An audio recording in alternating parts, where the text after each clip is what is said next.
함께 말씀을 보겠습니다. 사도행전 11장 25절부터 30절까지 말씀입니다.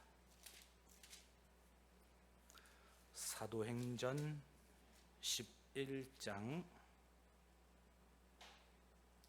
25절부터 30절까지 말씀입니다.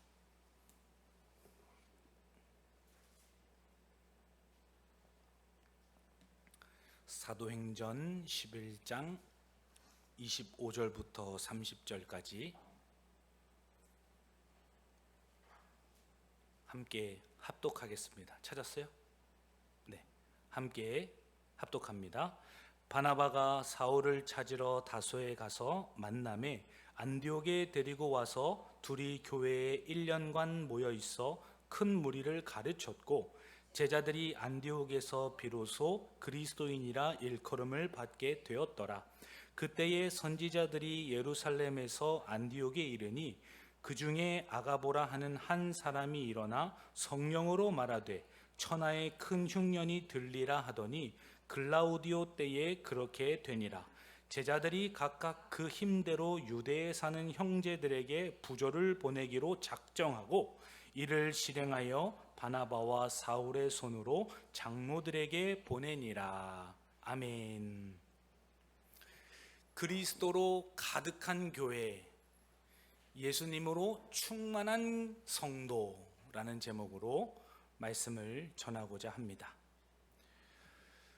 주변 사람들에게 물어보면 내가 교회를 다니고 있는지, 내가 교회를 다니고 있지 않은지 몰랐던 성도들도 많은 것을 보게 되죠.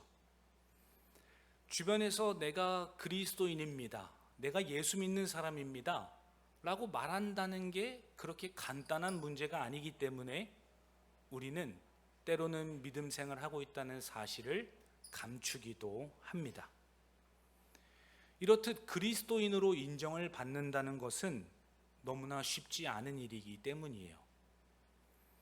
세상은 예수님보다도 더 까다로운 기준과 잣대를 가지고 목회자를 바라보고 우리 직분자들을 바라보고 교회 성도들을 바라봅니다. 그 기준이 때로는 너무나 까다로워서 불합리적이고 말대답을 하고 싶고 그것이 옳지 않다고 변호를 하고 싶은 마음도 들 때가 있죠. 그러한 여러 가지 이유들 때문에 내가 그리스도인입니다 이렇게 말하는 것을 숨기고 사는 사람들이 많다라는 거예요. 세상에서도 한 분야에서 정점에 도달한 사람을 존중합니다. 수능 전국에서 1등, 어느 브랜드에서 매출 1등, 어느 연구소에서 발제한 논문이 전 세계에서 인정받았다. 이렇듯 어느 분야에서 정점에 도달하게 되면 사람들은 인정을 해요. 거기에는 피나는 노력이 있었고 수고와 땀과 눈물이 있었기 때문에 사람들은 인정을 해주는 것이죠. 마찬가지로 성도의 신앙도 동일합니다. 그리스도로 우리가 가득 차고 그리스도로 인하여서 눈물을 흘리고 수고와 헌신을 아끼지 않으며 그리스도로 가득 채워진 삶을 살아갈 때에 우리는 인정을 받게 된다라는 거예요. 그때 주변에서 비로소 당신이 진짜 목사가 맞네요, 진짜 광문교회 다니는 성도님이 맞네요 라고 그때 비로소 인정을 하는 것을 보게 되지 않습니까? 그 과정에서 물론 유혹도 있고 회유도 있고 때로는 욕을 먹는 일도 있고 포기하고 내려놓아야 하는 아픔도 있습니다.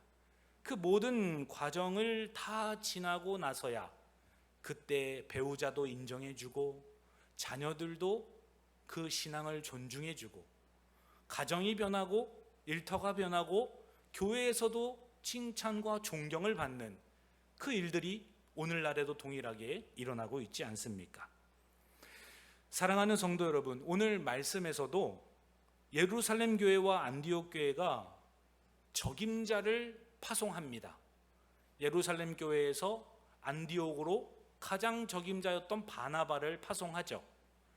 그리고 안디옥 교회에서 사역을 하다가 너무 사람들이 많아지자 가장 본인이 판단하고 성령에 이끌려서 사울이라는 자가 안디옥 교회에 나와 함께 동역할 자로 적임자다 라고 생각하여서 사울에게 찾아가서 같이 함께 안디옥 교회에 데리고 와서 동역을 하게 됩니다. 그러할 때 비로소 주변에 있는 안디옥 주변에 있는 도시의 사람들이 저 사람들이 그리스도인들이다 라고 그때 비로소 인정하는 모습들을 보게 됩니다. 사랑하는 성도 여러분, 오늘 본문 말씀 속에서 어떻게 초대교회 성도들이 그리스도인이라 불리게 되었는지, 그리고 우리의 가정과 교회와 일터에서 어떻게 예수 믿는 사람으로 내가 인정을 받으면서 주님 앞에 설 수 있는지 오늘 본문 말씀을 통해서 깨닫고 기도함으로 마음에 새기시는 저와 우리 성도님들 되시기를 주님의 이름으로 간절히 축원합니다. 함께 인사하기를 원합니다. 우리는 그리스도인입니다. 이렇게 인사합니다. 아멘. 오늘 본문 말씀 사도행전 11장 25절 우리 한 번 더 읽습니다. 바나바가 사울을 찾으러 다소에 가서. 아멘.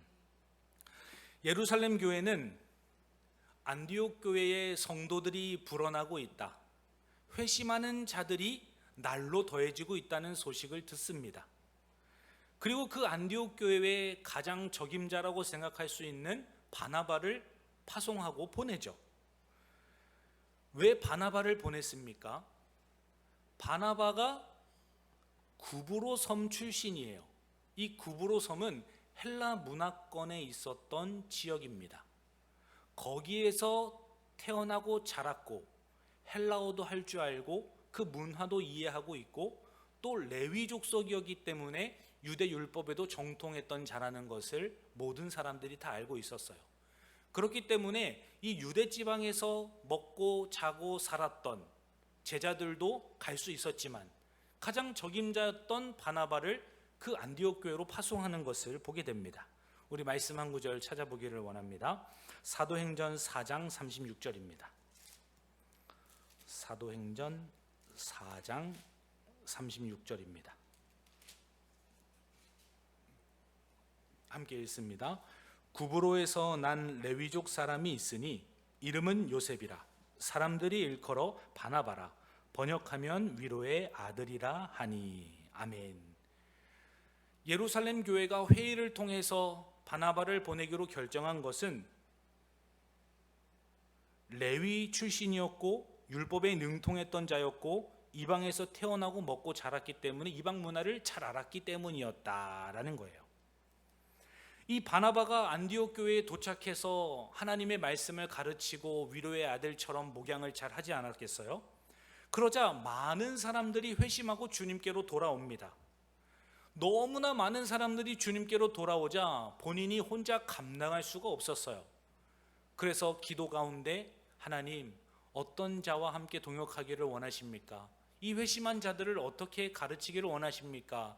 기도하는 가운데 믿음과 성령이 충만한 바나바가 다소에 있는 사울에게 가서 함께 동역하자고 요청을 하지 않습니까? 사울이 진짜 주님을 만났고 회심했던 자였고 나와 같이 헬라 문화권에서 자랐던 사람이기 때문에 누구보다도 안디옥 교회에 있는 성도들을 잘 이해할 수 있을 것이다. 바로 그가 적임자다라고 생각하여서 함께 동역을 하게 된 것이다 라는 거예요. 사울은 예수 믿는 자들을 핍박하기 위하여서 다메섹으로 가는 길에 주님을 만나고 그 곳에서 회심하지 않습니까? 뭔가 눈에 비늘 같은 것이 씌워져서 사람들에게 부축을 받아서 다메섹에 도착하고 아나니아를 통해 안수를 받고 눈이 다시 밝아지는 그 성령의 체험을 사울이 합니다.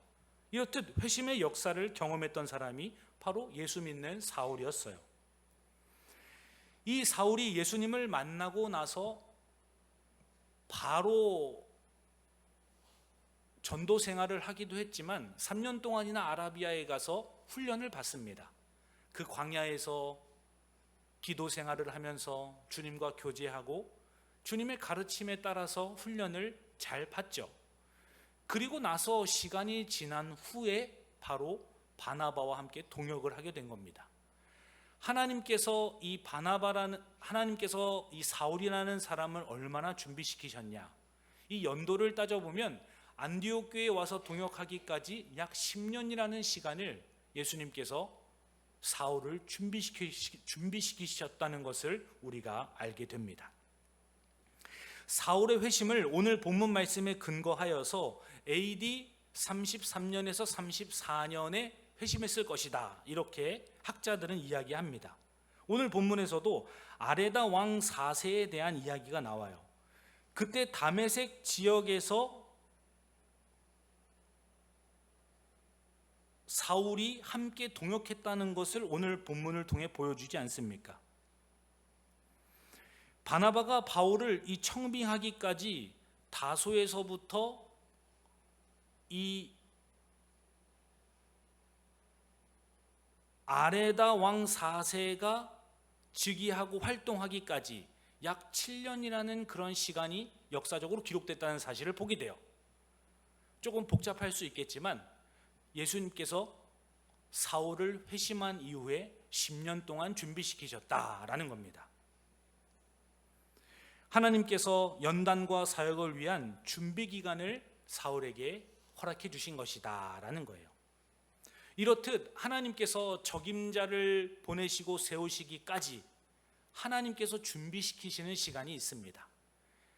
우리가 오늘 본문의 제목처럼 그리스도로 가득한 교회가 되려면 어떻게 해야 되는가? 적임자를 세워가는 교회가 되어야 한다라는 거예요.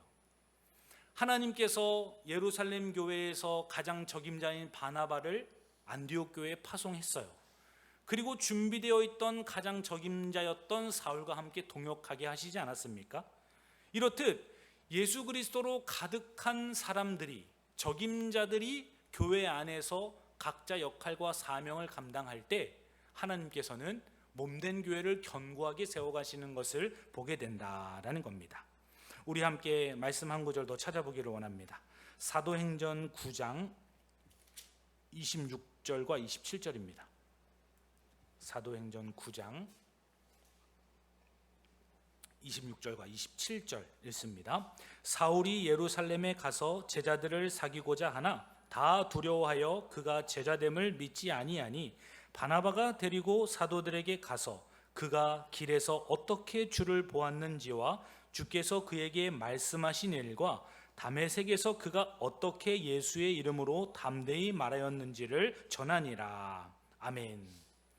하나님께서 사울을 준비시키셨을 뿐만 아니라 바나바가 사울의 회심을 듣습니다. 그리고 예루살렘 교회 앞에서 사울을 변호하고 그를 사람들에게 소개하고 그 앞에서 대리자로서 역할을 했던 사람이 바나바라는 것을 또 알고 있지 않습니까? 이렇듯 이방인의 사도로 부름받은 바울과 많은 대화를 나눴을 것입니다. 어떻게 회심을 하였고 그 과정에서 어떠한 소명과 부르심을 받았고 그 사울이라는 사람이 어떻게 하나님 앞에서 쓰임 받을지, 이런 것들을 바나바와 세밀하게 이야기를 나눈 다음에 바나바가 예루살렘 교회 앞에서 사울을 변호하지 않았겠어요?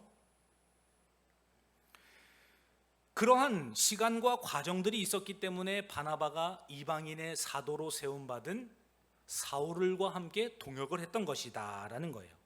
사도행전 9장 15절에도 보면 주께서 이르시되 가라, 이 사람은 내 이름을 이방인과 임금들과 이스라엘 자손들에게 전하기 위하여 택한 나의 그릇이라.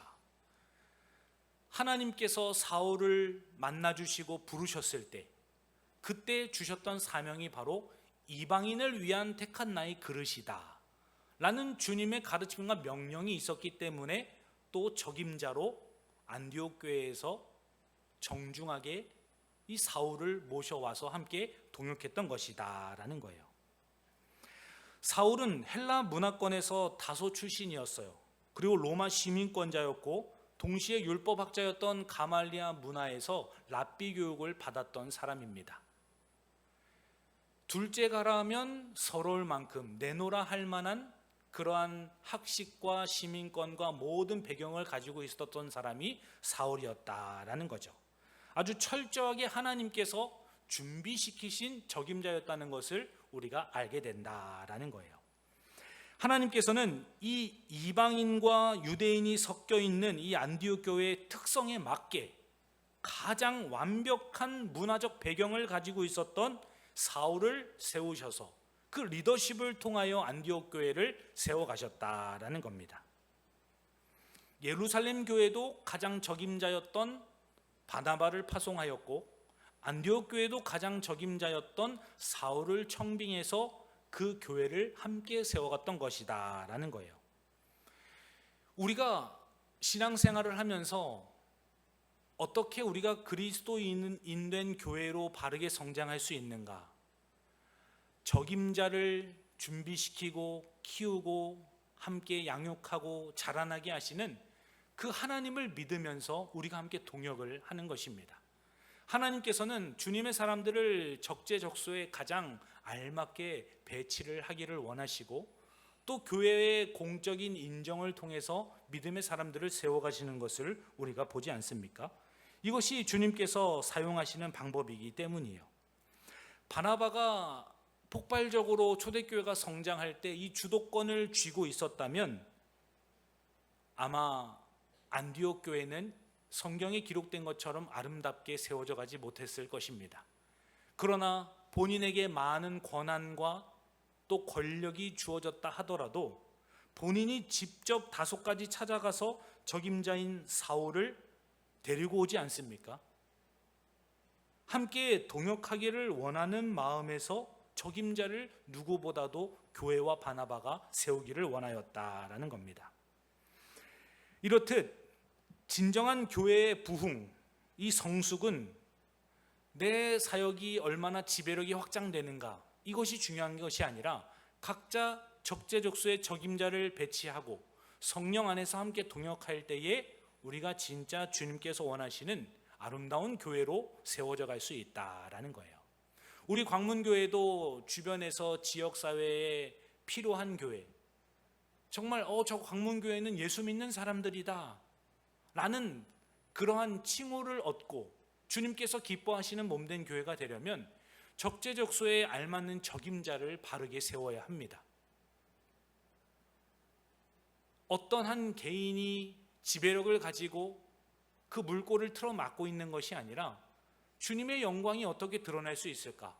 어떻게 그 사람의 특성과 하나님께서 준비시켜 주신 그 은사와 재능대로 주님의 몸된 교회를 세워갈 수 있을까? 이것을 우리가 기도하면서 함께 그 일들을 감당해 나아가야 한다라는 거예요.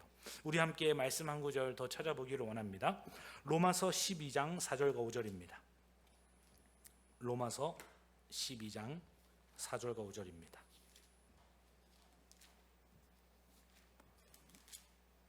로마서 12장 4절과 5절 함께 읽습니다. 우리가 한 몸에 많은 지체를 가졌으나 모든 지체가 같은 기능을 가진 것이 아니니 이와 같이 우리 많은 사람이 그리스도 안에서 한 몸이 되어 서로 지체가 되었느니라. 아멘. 교회의 참된 이 부흥과 성숙은 적임자를 알아보고 세워주며 함께 동역하는 겸손에서 완성된다라는 거예요. 적임자만 딱 세워놓고 알아서 잘 해봐라 이것이 아니라 적임자를 세워주고 함께 동역하고 그 안에서 함께 세워가려는 마음으로 지체를 사랑하고 품을 때 그때 주님께서 비로소 우리가 그리스도 안에서 한 몸이 되어 서로 지체가 되는 것을 깨닫게 하시고 아름다운 주님으로 가득한 교회로 세워가신다라는 겁니다. 사랑하는 성도 여러분, 준비된 적임자를 세움과 동시에 함께 전심으로 동역하시고 주님의 교회를 세워가시기를 주님의 이름으로 간절히 축원합니다. 우리 함께 한 번 더 인사하기를 원합니다. 우리 함께 동역합시다 이렇게 인사합니다. 아멘. 우리 우리가 각자 맡은 바 소임을 다하고 내가 가장 맡겨주신 적임자다라고 생각하고 동역할 때에 우리 광문교회를 주님께서 견고하게 세워가실 줄 믿습니다. 우리 두 번째로 오늘 본문 말씀 26절 한 번 더 읽습니다. 만남의 안디옥에 데리고 와서 둘이 교회에 1년간 모여 있어 큰 무리를 가르쳤고 제자들이 안디옥에서 비로소 그리스도인이라 일컬음을 받게 되었더라. 아멘. 그리스도로 가득한 교회는 비로소 그리스도인들이다 라는 칭호를 듣는 것을 보게 돼요. 아마도 안디옥에 있는 도시 사람들은 그 성도들을 향하여서 유대교의 한 교파일 것이다. 유대교에서 나온 사람들이 대부분 많이 있었기 때문에 한 교파일 것이다. 이렇게 주변에서는 처음에 생각했는지 모릅니다. 유대인도 있고 이방인이 섞여 있는 조금은 정통 유대인과는 다른 사람들이다. 그런 집단이다. 이렇게 처음에는 생각하지 않았겠어요? 그러나 유대인과 이방인이 섞여서 한 가족처럼 지내고 서로의 필요를 통용하고 또 문제들을 함께 해결하고 서로 사랑하는 모습을 보면서 점차 안디옥에 있는 사람들이 그 성도들을 바라보는 인식이 바뀌기 시작했을 것입니다. 유대인도 아니고 이방인도 아닌 이 새로운 무리로 인식하는 과정들이 있었다라는 거예요. 사람들이 그리스도인이라 부르기를 시작하지 않습니까? 이름도 없고 빛도 없고 정체성도 불분명했던 그 안디옥에 있는 성도들에게 어느 날 그리스도인이다, 예수 믿는 사람들이다, 저 사람들은 예수쟁이다 라는 그러한 별명이 붙기 시작했다라는 거예요. 입만 열면 그리스도를 이야기합니다. 어떤 생각을 하거나 행동을 하거나 어떠한 말을 뱉을 때에 예수가 빠지지를 않아요. 삶 전체가 예수 그리스도께 푹 빠져 있고 연결되어 있다는 사실을 안디옥 사람들이 그것을 본 겁니다. 저 사람들은 모이기만 하면 예수를 노래하고 예수의 가르침을 나누고 예수의 역사를 함께 고백하고 또 그분을 기다리면서 소망 가운데 서로 사랑을 실천하고 저 사람들이 예수쟁이구나, 이러한 인식들이 자리 잡혔다라는 거예요. 안디옥 도시 전체에 이러한 강렬한 인상을 남겼기 때문에 사람들이 예수쟁이라는 그 별명을 붙여진 것이다 라는 거예요. 우리의 삶, 우리의 말과 행동, 우리의 모든 생각과 가치관, 이 모든 것들이 그리스도로 가득할 때 우리가 그리스도인이라 칭호를 받게 되는 겁니다. 그때나 지금이나 동일한 것이에요. 우리의 삶 속에 예수의 향기가 나타나지 않고 그분의 말씀이 내 입에서 나오지 않고 나의 행동이 이어지지 않는다면 가까운 배우자도 자녀들도 교회 지체들도 일터에서의 직장 동료들도 우리가 그리스도인이라고 인정하지 않을 것입니다. 왜 그러합니까? 우리를 통해서 주님은 그분의 향기를 드러내기를 원하시기 때문이고 우리가 그리스도의 편지로서 말씀이 드러나는 삶을 살기를 원하시기 때문이에요. 우리 함께 말씀 한 구절 찾아보기를 원합니다. 고린도후서 3장 2절과 3절입니다. 고린도후서 3장 2절과 3절 함께 읽습니다. 너희는 우리의 편지라 우리 마음에 썼고 무사람이 알고 읽은 바라. 너희는 우리로 말미암아 나타난 그리스도의 편지니 이는 먹으로 쓴 것이 아니요 오직 살아계신 하나님의 영으로 쓴 것이며 또 돌판에 쓴 것이 아니요 오직 육의 마음판에 쓴 것이라. 아멘. 나의 삶은 예수님의 편지인 겁니다. 성령을 통해 우리의 마음판에 주의 말씀을 새겨주셨어요. 우리에게 말씀이 있고 성령이 있기 때문에 우리는 그리스도의 향기가 드러나는 것이고 그분의 편지로서, 그분의 사람으로서 이 땅 가운데서 살아가는 것이다 라는 겁니다. 말씀으로 양육한 열매가 이 안디옥 교회에서 빛과 소금의 삶으로 나타난 것이에요. 바나바가 가서 밤낮으로 안디옥 교회 성도들을 가르쳤죠. 그리고 혼자 힘에 부치고 동역자가 필요해서 사울을 청빙에서 모시고 와서 함께 같이 동역하지 않았습니까? 그 결과 비로소 그리스도인이라는 칭호를 얻게 되었고, 그 결과 그리스도의 사람들로 향기가 드러나고 주의 말씀을 드러내는 실제적인 삶의 열매가 나타났다라는 겁니다. 바나바와 바울의 1년간의 이 집중적인 말씀 양육을 통해서 성도들의 삶이 변한 것이에요. 예수 그리스도의 인격과 성품이 장착되고 삶의 곳곳에 녹아든 것입니다. 감출래야 감출 수가 없는 진짜 예수님을 믿는 사람들이 되었다라는 거예요. 삶의 모습에서 예수님이 보이기에 세상 사람들은 예수 닮은 사람들이라는 그리스도인이라는 그 칭호를 붙여줍니다. 처음에는 원래는 이것이 놀리는 말이었어요. 조롱 섞인 비아냥거리는 말이었습니다. 그러나 아름다운 교회의 정체성으로 변하는 것을 보게 돼요. 고린도후서 2장 14절과 15절 말씀도 우리 찾아보기를 원해요. 고린도후서 2장 14절부터 16절 읽습니다. 항상 우리를 그리스도 안에서 이기게 하시고 우리로 말미암아 각 처에서 그리스도를 아는 냄새를 나타내시는 하나님께 감사하노라. 우리는 구원받는 자들에게나 망하는 자들에게나 하나님 앞에서 그리스도의 향기니 이 사람에게는 사망으로부터 사망에 이르는 냄새요 저 사람에게는 생명으로부터 생명에 이르는 냄새라. 누가 이 일을 감당하리요. 아멘. 나의 모든 삶, 장소, 모든 나의 인격을 통해 드러나는 시간들, 이 모든 것들이 그리스도의 향기이고 그리스도의 편지이고 주님의 냄새다라는 거예요. 우리의 삶을 통해 예수 그리스도의 복과 은혜가 선포됩니다. 또 우리의 말씀과 삶을 통해 천국과 지옥에 대한 하나님의 메시지의 말씀이 드러나요.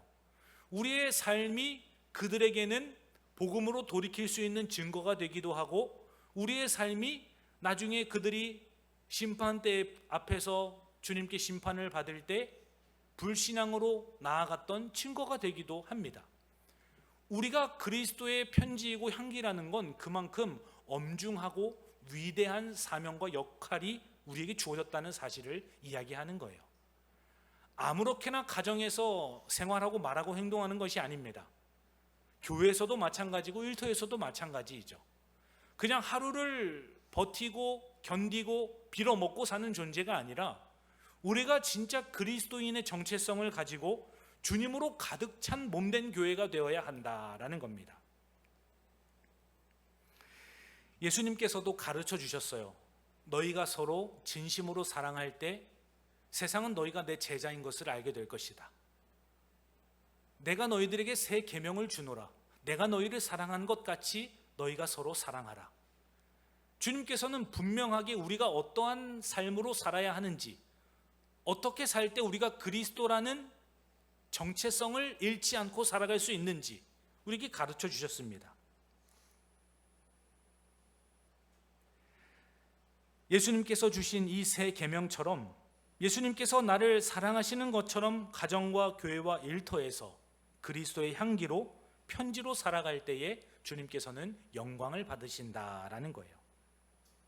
우리 마지막으로 말씀 한 구절 찾아보길 원합니다. 요한복음 13장 34절과 35절입니다.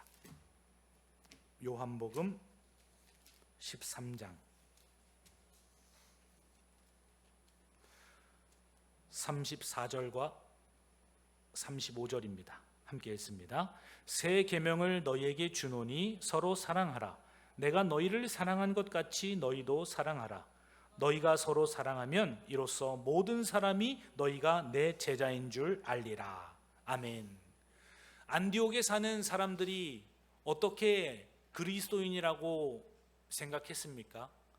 그들이 예수님의 가르침에 따라서 서로 사랑하고 적임자를 세워서 함께 동역하고 또 예루살렘 교회가 큰 흉년으로 힘들 것이라고 예언의 말씀을 하자 모두가 십시일반 구제 헌금을 모아가지고 교회에게 헌금을 합니다. 이 모든 일들을 통하여서 하나님께서는 그리스도로 가득 찬 교회로 세워 가신다라는 거예요. 사랑하는 성도 여러분, 나에게 허락하신 가정과 주신 직분과 이 위탁하신 자녀들이 있습니다. 그러한 믿음의 사람들에게 나도 그리스도인이라고 일컬음을 받으시는 그 은혜와 축복이 저와 우리 성도님과 가정에 있기를 주님의 이름으로 간절히 축원합니다.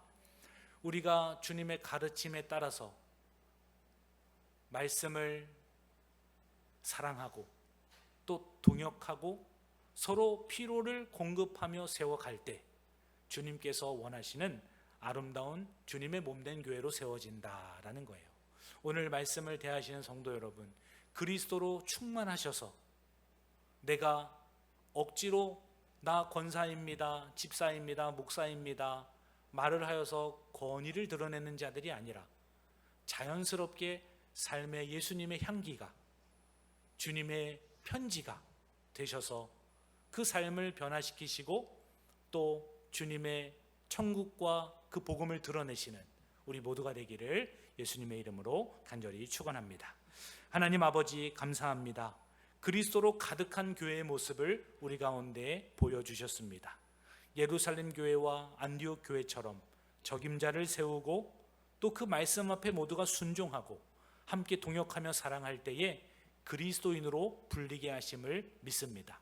우리 광문교회 또한 주님의 가르침 따라서 순종하게 하시고 서로 사랑하는 모습을 통하여서 지역사회와 또 주변에 있는 가정과 모든 친척들과 직장 동료들이 예수 믿는 사람이라고 자연스럽게 인정하여 주님께 영광 돌릴 수 있도록 우리의 삶을 축복하시고 믿음을 더하여 주옵소서. 감사드리며 살아계신 예수님의 이름으로 기도하옵나이다. 아멘.